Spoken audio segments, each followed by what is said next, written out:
La paix de Dieu soit avec vous. Amen. Notre sœur, bien-aimée sœur Carmel, a lu avec dextérité le texte du sermon. Mais pour vous rafraîchir la mémoire, je vais relire ce texte que j'aime tant. Marc chapitre 4, les versets 35 à 41.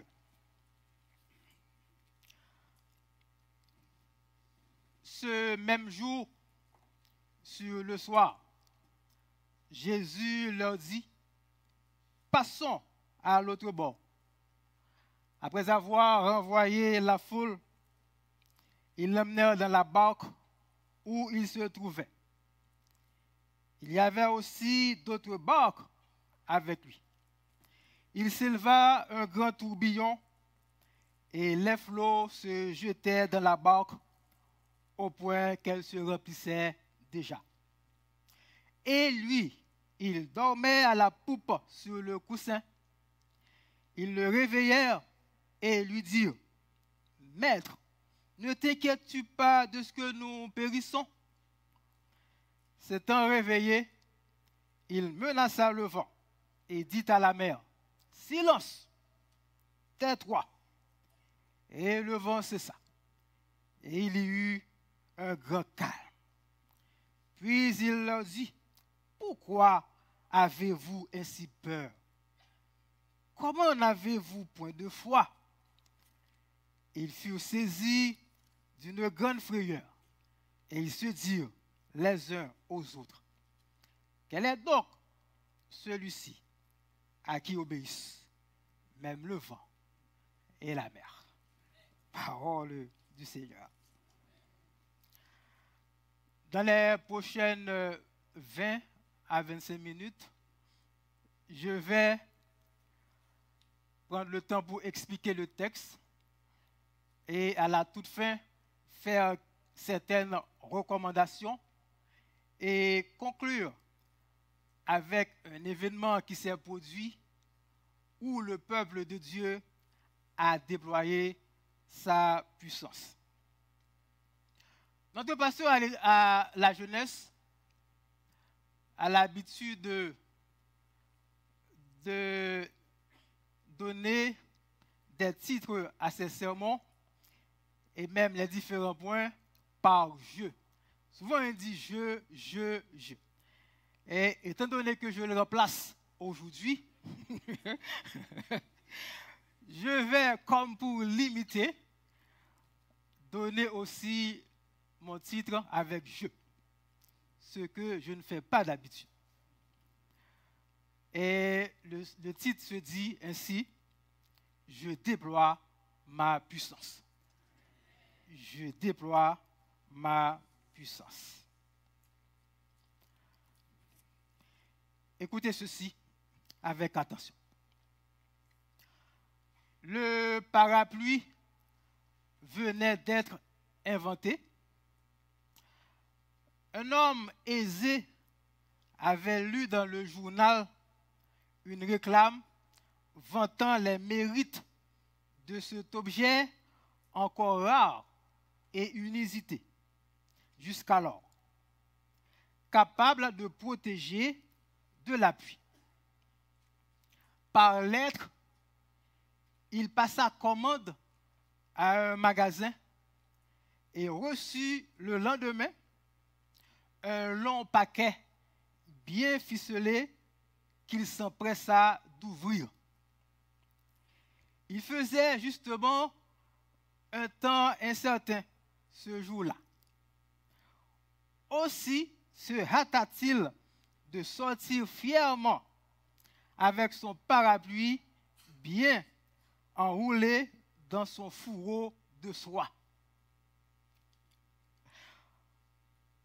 Quand la pluie commença à tomber, il le serra sous son bras en se disant, « Je n'ai rien à craindre, ce parapluie va m'empêcher de me mouiller. » Hélas, il fut bien déçu. Le soi-disant objet magique ne fit pas le moindre effet. Il alla se plaindre au magasin et cria son indignation au vendeur, lequel ne put réprimer un éclat de rire. Il se saisit du parapluie de son client, le fit sortir de son fourreau, l'ouvrit et expliqua qu'il ne suffisait de posséder un parapluie, encore faut-il s'en servir de la bonne façon. Le titre du sermon, je déploie ma puissance. Je déploie ma puissance. Est-ce que vous croyez que chaque chrétien détient une puissance incomparable? Une puissance que la terre n'a pas? Une puissance que les grands de ce monde n'ont pas? Nous n'allons pas faire comme cet homme qui, avec son parapluie en main, est en train d'être mouillé, d'être détrempé par la pluie. Bon nombre d'entre nous, avec la puissance de Dieu en main, nous sommes en train d'être malmenés par Satan. Je déploie ma puissance. Et c'est ce qu'on va voir dans ce texte de Marc chapitre 4, que des disciples, avec la puissance de Dieu en main, vont trembler devant les attaques de l'ennemi. Ils vont être terrifiés. Le texte de Marc chapitre 4, versets 35 à 41, c'est un texte puissant que chaque prédicateur peut ou pourrait approcher sous des angles différents. Moi, de mon côté, je vais l'utiliser d'une façon, sous un angle un peu particulier aujourd'hui. Tout lecteur ayant l'esprit attentif ou éveillé serait interpellé par l'introduction du passage. Ainsi, l'auteur sacré commence le texte en disant « ce même jour, sur le soir ». On comprend que Marc met cet événement en rapport direct avec l'enseignement de la journée au début du chapitre 4. Jésus leur dit, il s'adresse à qui ici? Il faut remonter au chapitre 3, à partir du verset 13, pour comprendre à qui il s'adresse. Il s'agit,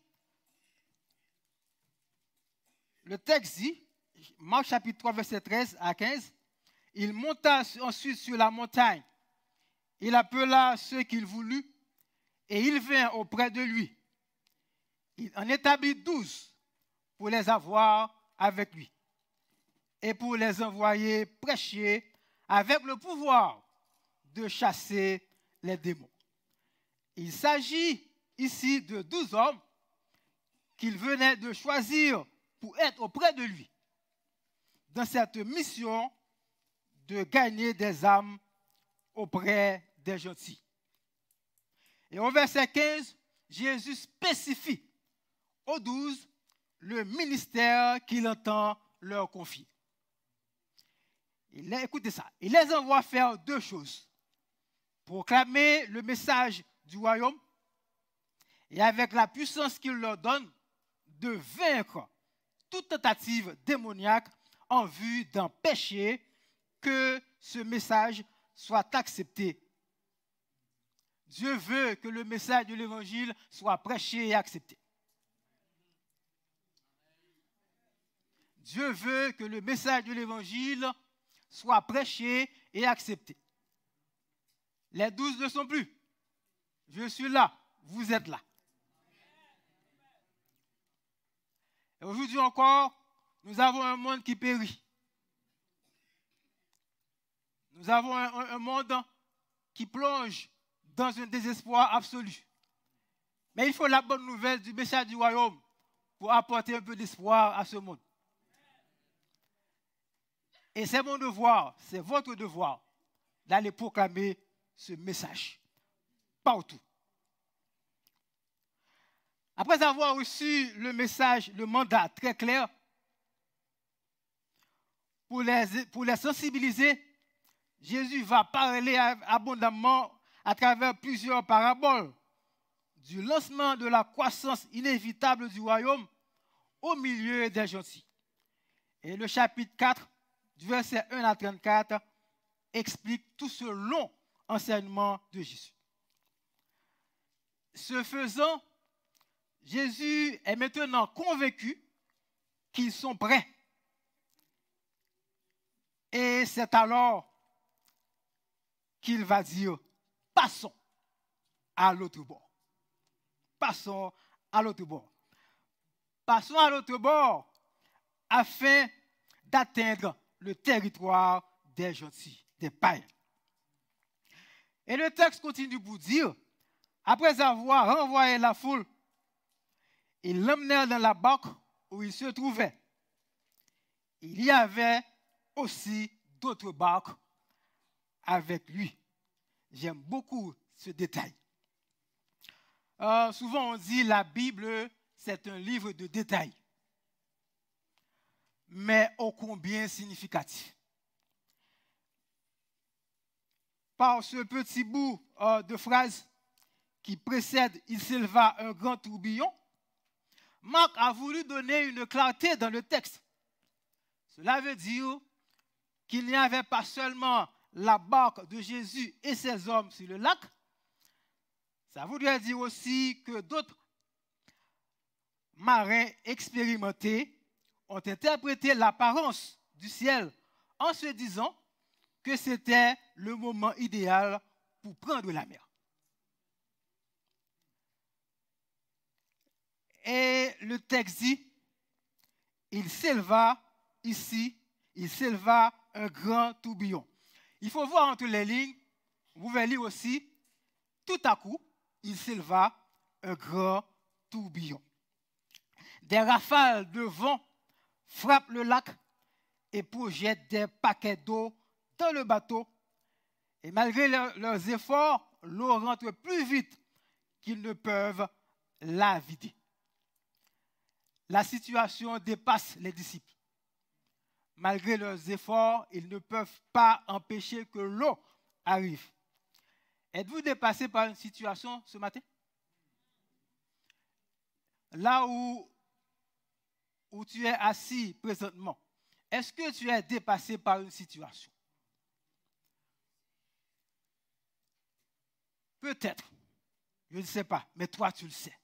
Et Dieu aussi le sait. Et tu sais que tu peux apporter cette situation vers Dieu? Tu peux. Et il a ses deux bras ouverts. Il t'attend.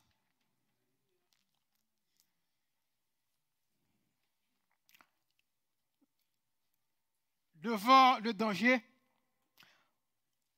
fatigué, mais Jésus fatigué par une longue journée d'enseignement, Jésus profite des 2 heures que prend habituellement la traversée pour dormir un peu. Il y a des situations où nous sommes agités et Jésus, c'est ce qu'il fait, il dort. Pourquoi? Parce qu'il sait que toi, tu es équipé pour ça. Il sait que toi, tu es équipé pour ça. Tu peux faire face. Il sait. Chaque chrétien, Dieu sait ce qu'il investit en toi. Et c'est pour ça, quand il te voit devant une situation de danger, il sait que tu es capable de réagir. et parler au danger.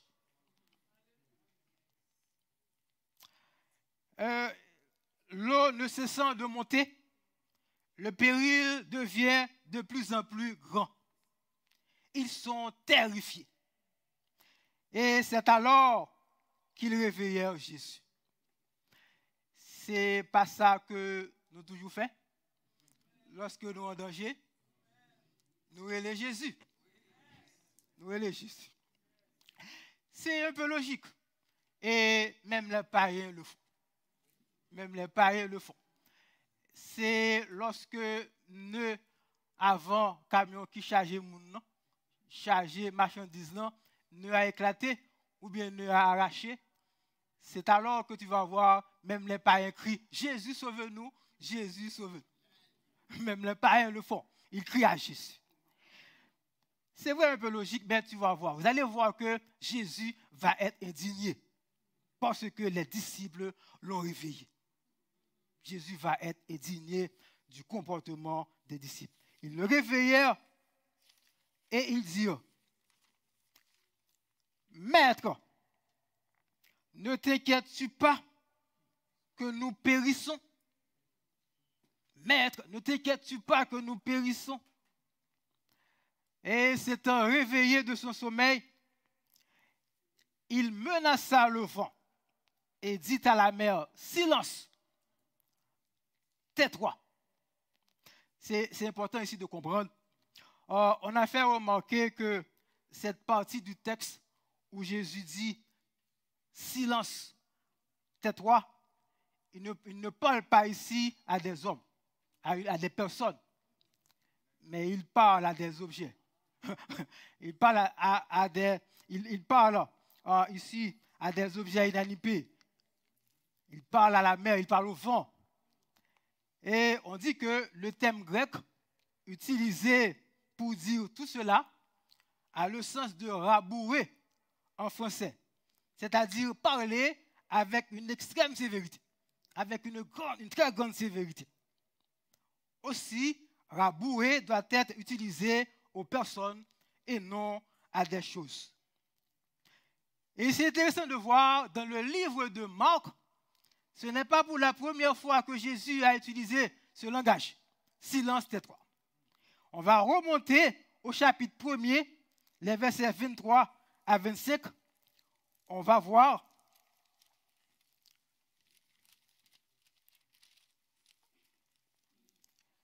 Il se trouva dans leur synagogue un homme qui avait un esprit impur et qui s'écria, qu'y a-t-il entre nous et toi, Jésus de Nazareth? Tu es venu pour nous perdre. Je sais qui tu es, le Saint de Dieu. Jésus le menaça, disant, tais-toi et sors de cet homme.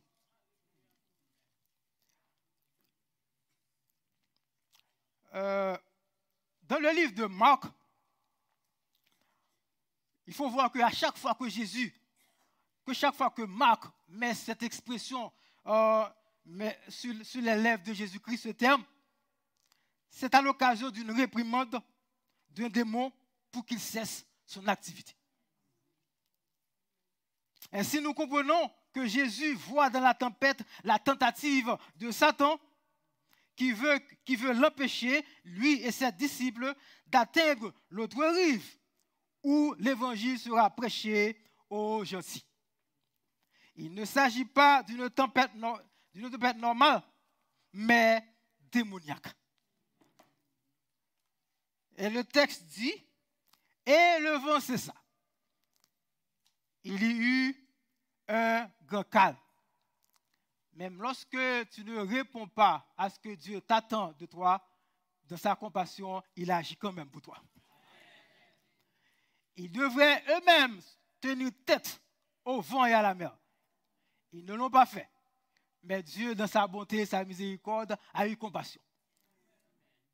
Et c'est comme ça pour nous aussi. Et le vent cessa, il y eut un grand calme. Ainsi, avec quelques mots de Jésus, le danger disparaît. Puis maintenant, il se tourne vers les disciples. Il dit, pourquoi avez-vous ainsi peur? Comment n'avez-vous point de foi? Et aussi simpliste qu'une personne qui lit peut dire que le Seigneur Jésus voulait dire, puisque je suis là, il n'y a pas de danger. Pourquoi avoir besoin de paniquer? Mais il faut voir plutôt dans ces deux questions, Jésus voulait dire à ses disciples, écoutez bien, ne saisissez-vous pas toujours ce que je vous enseigne? Ne croyez-vous toujours pas ce que je vous dis? À savoir que vous avez le pouvoir de vaincre l'opposition de Satan. Vous auriez dû comprendre ce qu'était cette attaque. C'était une attaque de Satan. C'était une attaque démoniaque. Je vous avais dit que cela arriverait. Et je vous avais dit que vous aviez la capacité de gérer cela. Pourquoi êtes-vous si lâche et si timide? Pourquoi m'avez-vous réveillé? Vous auriez dû gérer cela vous-même. Croyez-moi, nous ressemblons tous avec ses disciples, avec la démangeaison, la difficulté de mettre foi dans la parole de Dieu. C'est notre propre. Nous ne voulons pas écouter Dieu qui parle, qui nous parle. Il nous donne la victoire, mais nous ne pouvons pas saisir notre victoire. Aujourd'hui, quel genre de menace l'adversaire fait-il miroiter sous vos yeux? Je ne sais pas, tu sais. Aujourd'hui, dimanche de la jeunesse, jeune, quelle belle relation d'antan avec ton Seigneur que l'adversaire t'a enlevé. Rappelle-toi que cette même puissance de ses apôtres, Jésus te la donne en tant qu'enfant de Dieu. Et le chant dit, elle est à toi, la puissance divine. Saisis-la donc et sois vainqueur. Déploie ta puissance et va reconquérir cette relation perdue.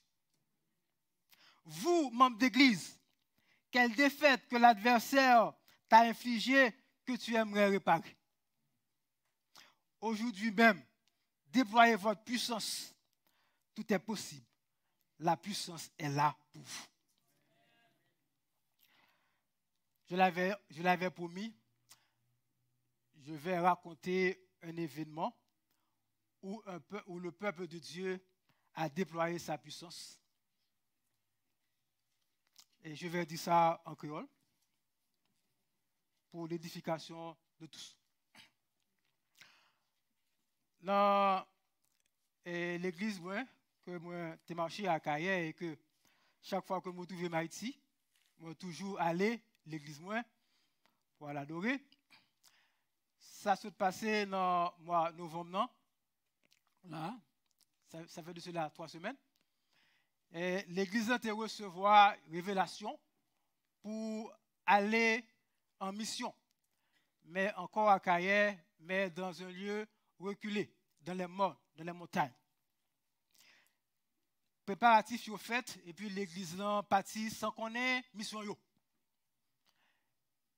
Aussitôt arrivé là-bas, je peux remarquer une situation anormale, je découvrir une terre aride desséchée.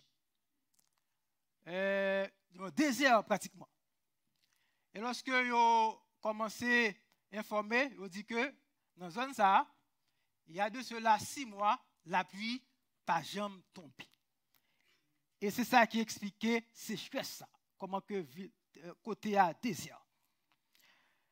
Et puis, je prends l'apprendre que il y a un groupe de prêtres vaudous qui mettaient tête ensemble dans une zone pour marcher, collecter l'argent, mais tout habitant dans une zone pour faire un gros sacrifice pour implorer bon Dieu par eux pour faire la pluie tomber. Et qui pisait, attendez ça bien, Et majeure partie de l'argent, ça, c'est l'église qui est en haut dans un nom, pasteur et fidèle qui pour contribuer pour bailler l'argent, ça. Et l'arrivée devant défi, ça, il va prendre ça au cours de la journée. Et puis, dans la soirée, le peuple de Dieu, les missionnaires réunis, et puis, ils ont commencé le service. Les cantiques, adoration déclenchée, ils ont prière déclenchée. Et le peuple de Dieu va développer la puissance que bon Dieu mettait dans eux. Et c'est alors, pendant que adoration, chaîne de prière, les écluses des cieux s'ouvrirent. Et puis, la pluie commençait à tomber. Et moi, j'ai sur WhatsApp, moi, vous voyez, vidéo, bon, moi, côté que la pluie a tombé à verse. Et de l'eau a coulé. De l'eau coulé, de l'eau, la pluie sans arrêt. Yo, t'es gagné pour faire environ 6 à 7 jours dans la mission. C'est à peine que vous avez sorti un petit moment de répit pour aller évangéliser. Parce que matin, midi, soir, la pluie a tombé. Devant merveille ça, devant produit ça, il y a un grand prêtre vaudou pour aller approcher missionnaire pour dire bon puissance ça. Bon Jésus ça. Bon puissance ça que nous gagnons. Et yo allé la caille prêtre vaudois et puis bail monsieur l'évangile. Li ak madame ni petite li, yo accepté Jésus-Christ.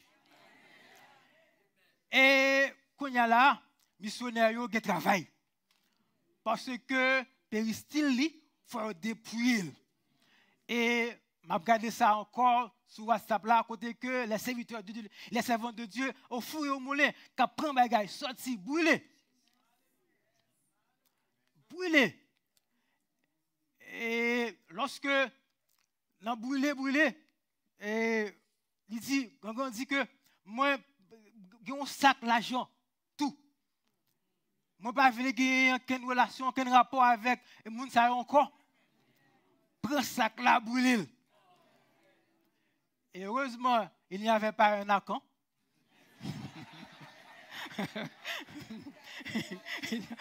Il n'y avait pas un accord pour apporter l'interdit au sein du peuple de Dieu. Missionnaire prend tout l'argent brûlé. Avec foi, il bat l'argent pour brûler.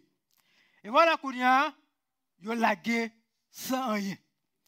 Et ça m'apprend encore. Et missionnaire retourné. Et pratiquement, pendant pas la là, c'est des démarches qu'a faites pour retourner là-bas dans la première semaine de décembre pour aller marier Mounio et puis aussi baptiser.